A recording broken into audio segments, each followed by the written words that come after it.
Hello, everybody, and welcome back for week number 2, Monday Night Football edition of the NFL preseason show. I'm going to be your host, Sean PSU Fans to Newsham. We're going to run through this slate tonight, the one-game showdown that we have before we head off into week 3 of the preseason.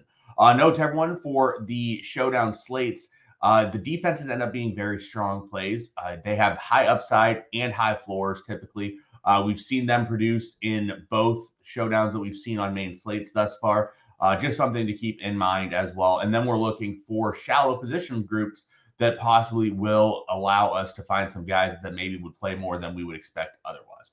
All right, we're going to dig right into it here. We're going to start off. The game tonight is Atlanta and the New York Jets. We're going to start off here with the Falcons, and we're going to start at the quarterback position. As you guys see here, last week we saw Mariota play a couple series, and then he was relieved by Desmond Ridder. Felipe Franks is listed here as a quarterback. However, he has been playing tight end, so it's not as appealing as a play as you would think, and it also doesn't really include an extra person. So we only have 2 quarterbacks here, and I don't think Mariota is going to play a ton.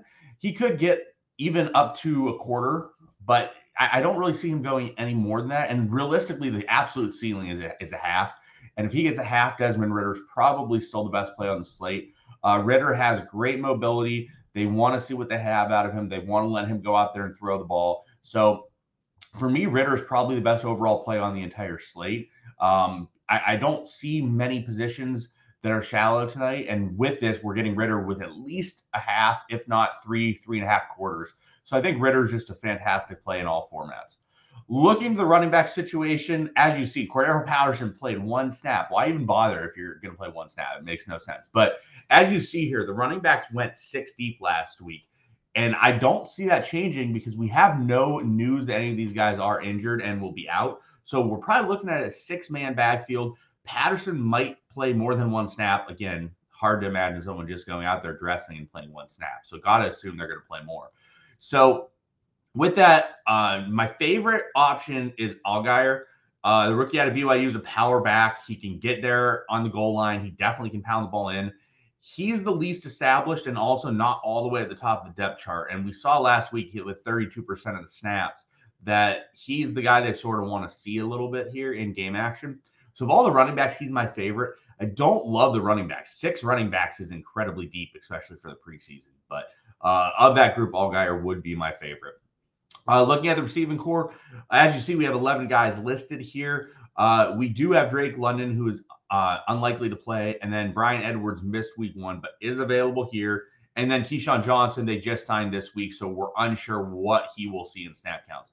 But again, not a shallow room here. We see probably 10 guys that are likely to play in this game.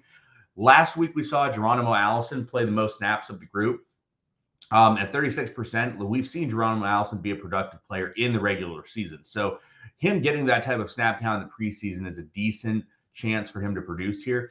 I think there are better options on the Jets, which we'll talk about in a minute, for both the running backs and receiving options compared to what Atlanta will produce. But in the GPPs, you're going to have to throw some darts. And if you get some of these receivers like Cameron Batson at 2%, we saw it last night. Alex Bachman was 0.2% owned and put up 38 points. People won the GPPs just by default from just having Bachman in their lineup. So it's definitely something where if you can get a guy, especially on a showdown, that has no value and he catches a long touchdown, it's incredibly valuable to you and your slate. Looking at the tight ends, Pitts did play 18% of the snaps. For me, that's enough where he is at least an option this week because it's not really any less than what some of these other receivers played. Looking at the tight end, though, again, we see a very deep room here. We see 6 tight ends. That is a lot. So just in general, Atlanta is just going to be very difficult tonight. Hopefully we get some news that people are out. I don't think we will. Atlanta is not usually the best with news. So you probably need to go into things expecting what we see here is what the final news is going to be on things. Koo is the only kicker on the team. He's definitely viable. One thing I would like to recommend to people is I would not say you should play him in the captain spot. Using him as one of your flexes is definitely a viable option. If he gets 5 or 6 points, that totally can be in play in an optimal lineup. However, it's very difficult for a kicker to be the captain because they just lack the upside to get to 10 to 15 points realistically. Yes, they could hit 3 or 4 field goals and get to like 12 points, but even at 12 points, it's not a certainty that they would be the captain, and that's about the ceiling game you could ever expect from a kicker, especially in the preseason, where maybe the ball doesn't move as much because the offenses aren't as efficient. All right, moving over to the Jets, and we'll talk a little bit about Atlanta's defense tonight as well. The Jets are very weak at the quarterback position. So the best defense to me tonight is the Falcons. Looking here, we don't know if Joe Flacco will play due to Zach Wilson being injured last week.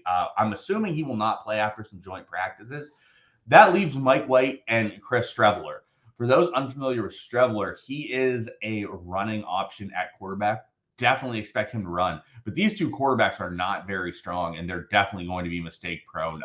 So I definitely like the Falcons defense a little bit better than the Jets. However, I like both defenses. I think both defenses play very well.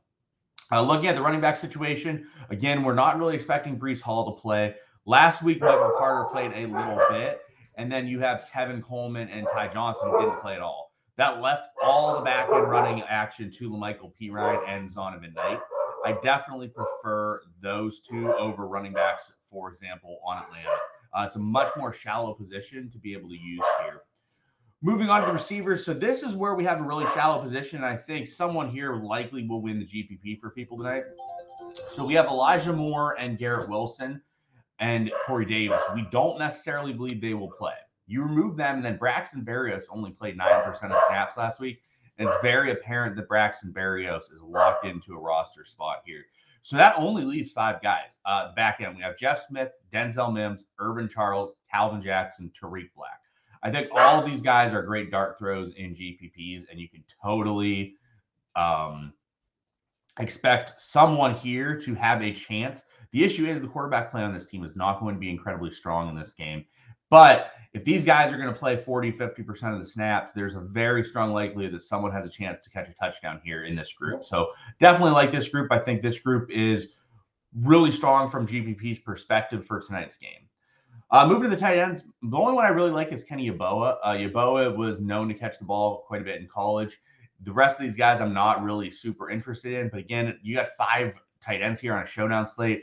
I can go to the receiving core where there's only 5 receivers as well. And they're going to play 3 or 4 receivers compared to 1 or 2 tight ends. So I definitely prefer the receivers a bit more.